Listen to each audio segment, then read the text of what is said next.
And Nancy Cortez joins us now in Las Vegas. Nancy, this latest email batch that was released, what was the most surprising thing about that first cut VP list?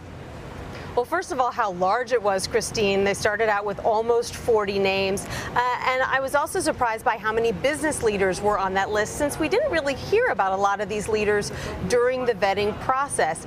People like Mary Barra, the CEO of GM, Michael Bloomberg, who briefly considered running for president himself. It shows that she was casting a much wider net than people believed at the time. And it sort of proves a lot of doubters wrong, people who thought that perhaps she had Tim Kaine in mind from the beginning. Do you feel as though, or has there been any talk that these emails will come up at tomorrow's debate? Well, the Clinton campaign is frankly hoping that they do, Christine, which seems a little counterintuitive because there have been so many emails that have been embarrassing for them, getting out there in the public, showing the inner workings of their campaign.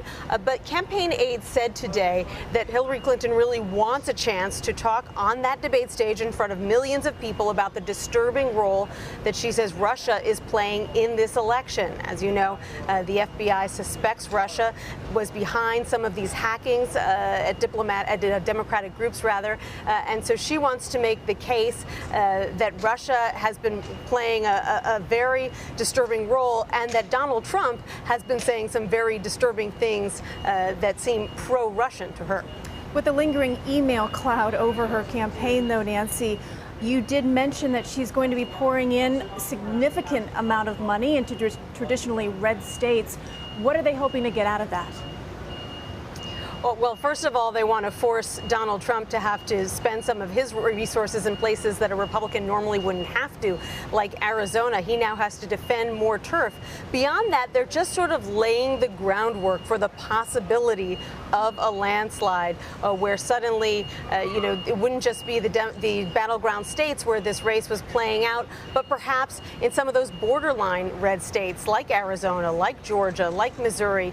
They don't really believe at the end of the day that she'll necessarily win states like Missouri and Indiana, but if she becomes president, it certainly helps her if there are more Democrats in the House and the Senate. And since she's got a lot of money, a huge campaign war chest at this point, her campaign has decided to start putting money into some of those down ballot races, because there are a handful of Senate races that are really going to decide, Christine, who controls the Senate.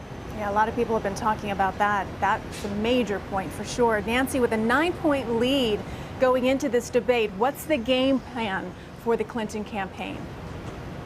The game plan is play it safe. Don't do more interviews than you need to. Don't do more events than you need to, because everything is an opportunity to make a mistake. That's why you see her spending 6 straight days off the campaign trail to prepare for tomorrow night's debate. They really believe that if she can finish strong in the third debate and keep her cool in the face of what's bound to be a very unpredictable scenario if the past 2 debates are any guide, then they feel like she'll be in a very strong position heading into November. Beyond that, it's been a few weeks now since she did any interviews with members of the press. The last time she sat down for an interview was with Ellen last week, an interview that she knew would be quite friendly to her. So, this is not uncommon in sports or in politics. When you're ahead, the last thing you want to do is have an unforced error, so you try to take as few risks as possible. Nancy Cortez in Las Vegas for us. Nancy, we'll see you tomorrow. Sounds good. Thanks, Christine.